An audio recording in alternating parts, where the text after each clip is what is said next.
Alright,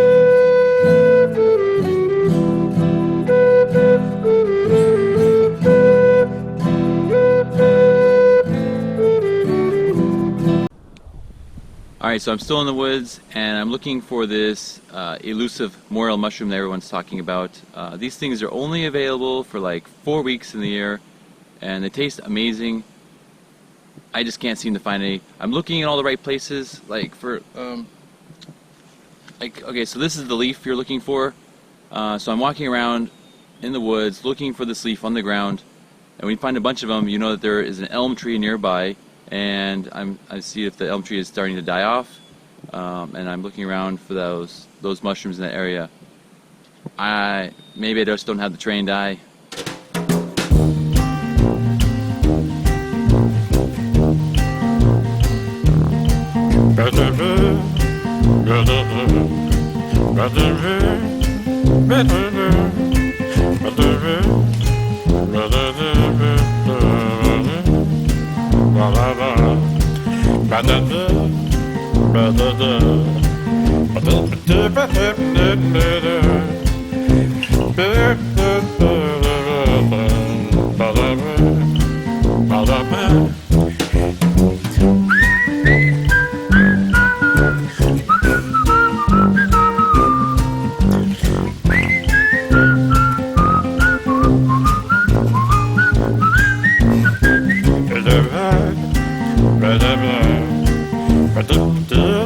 Sweet. 3 or 4 days ago, actually, there were some nice big ones, but when it rains a lot, they're real saggy.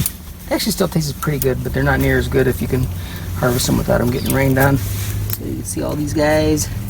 If ever have you harvest them, don't break them off, because wherever they're coming out of here is where we inoculated the log, these spots here. And if you tear them off, a lot of times you'll tear off there's wax here. We cover the inoculant with wax to keep it from drying out. You can pull off that wax when you pull off these, and you can also even pull out some of the inoculant sometimes. So try to cut them with a knife or clippers. Henry gave a couple of shiitake mushrooms to us. Check out these varieties. This is the most beautiful shiitake mushroom I think I have ever seen. But also out here I wanted to show you guys our cover crops. So whenever we have a bare plot of land, after we harvest something, we plant in the cover crops. And so most of Henry's cover crops are like wheat, hairy vetch, clover, alfalfa, things like that. And so I thought it'd be a pretty cool idea to go through and cut out the wheat and juice it and make a great wheatgrass shot.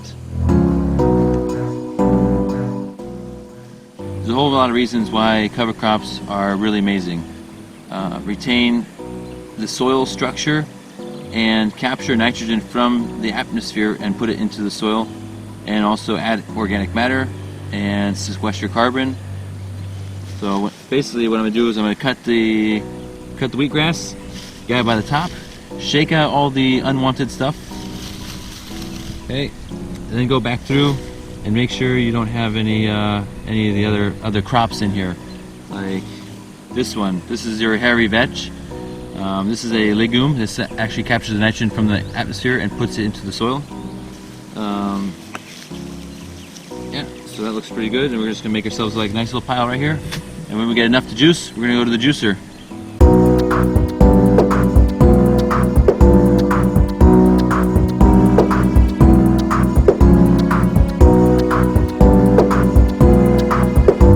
I think this is enough.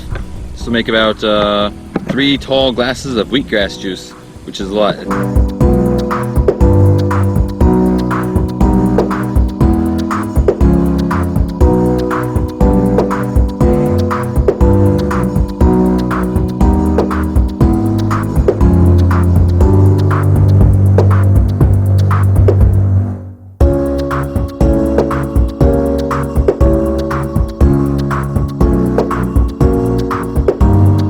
It's like liquid chlorophyll. Today is day 4 of the Morel mushroom hunt, and I still haven't found any. But I did find a ramp right here. Let's go look at it.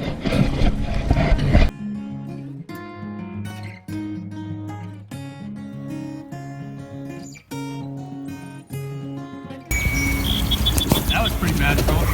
Did you get that on camera? That was a bald eagle. Man, that was so cool. I've never seen a bald eagle before. Yeah, also I don't have the camera capabilities to actually zoom in and see it, but his bleach white hair on his head was just like this beaming ray of light flying over the field. Also last week we planted our potatoes and we put some cabbages, cauliflower all out in the our other property. So I wasn't able to take an aerial visual because it was so incredibly windy. Today it's beautiful, the sunset's coming down and there's like no wind right now. So I'm gonna fly over these trees right here and I'm gonna go straight over to the property, do a little flyby and come on back down so you can check it out. But first, let's look at the river.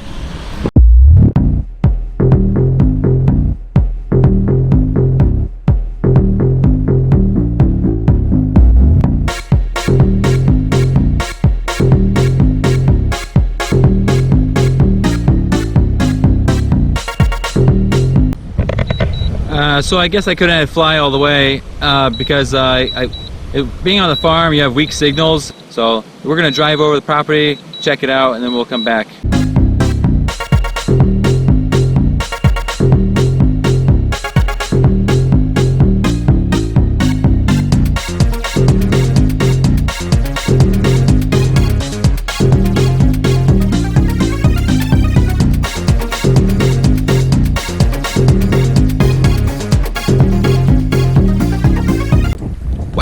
That was super cool. I really enjoyed seeing the aerial view of this property. Our area was the really nice tilled area that had all the seeds in there. I flew over it a few times, if you can tell the difference between the two different colors of the land. Hey, we were on our way to lunch and we were walking down this trail over here and we just found our first morel mushroom. Look at this baby right here.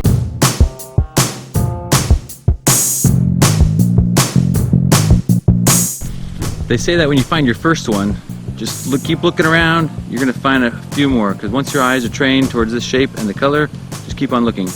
There's two different varieties. There's this gold one here, and there's also a gray one.